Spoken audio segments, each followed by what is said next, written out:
আমি রাজনীতির এমন কোন অঙ্গন নাই যা আমি ছুঁয়ে যাই নাই। আমি বঙ্গবন্ধুর ছোঁয়া পেয়েছি। আমি আমার জীবদ্দশায় পরপর 6 বার বঙ্গবন্ধুর দেখা পেয়েছি। বঙ্গবন্ধু আমাকে নাম ধরে ডেকেছেন, এই চুপ্পু তুই এদিক আয়, এই চুপ্পু তুই মাঠে আয়। আমি বঙ্গবন্ধুর 6 দফার ভাষণ শুনেছি। আব্দুর রব বগা মিয়ার বাড়িতে আমি গিয়েছি, আমার প্রতিবেশী।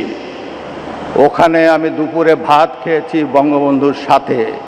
আমি যখন বঙ্গবন্ধুকে উপস্থাপন করেছি, স্বাধীনতার যুদ্ধকে উপস্থাপন করেছি আমার বক্তৃতায় জজদের সম্মুখে, তখন উনি আমাকে জিজ্ঞেস করেছিলেন, তুমি কি আপনি কি রাজনীতি করতেন? আমি বললাম, জি মাননীয় প্রধানমন্ত্রী, আমি ছাত্রলীগ করতাম।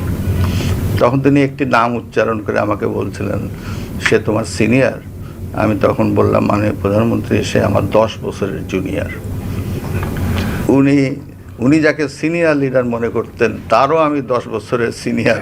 এটা শুনে উনি অনেকটা আমার প্রতি তার দয়া সাগর হাত বাড়িয়ে দিয়ে প্রধানমন্ত্রীকে সালাম করতে গেলে উনি আমার সালাম নিতেন না। তা আমি দেখতাম যে ওনার চরণের ধুলো আমি পাই না। আমার মিশ্র প্রতিক্রিয়া হচ্ছিল যে উনি কেন আমার সালাম নেন না, না থাক বলে। কিন্তু সেই সময় যে ওনার মনের মধ্যে রাষ্ট্রপতি হিসাবে আমার নাম গ্রথিত হয়ে গেছে, এবং সেজন্যই যে উনি আমার সালাম নেওয়াটা বিব্রতকর মনে করতেন, এটা তো পরে বুঝলাম। আগে তো বুঝতাম উনি আমার পর বিরক্ত।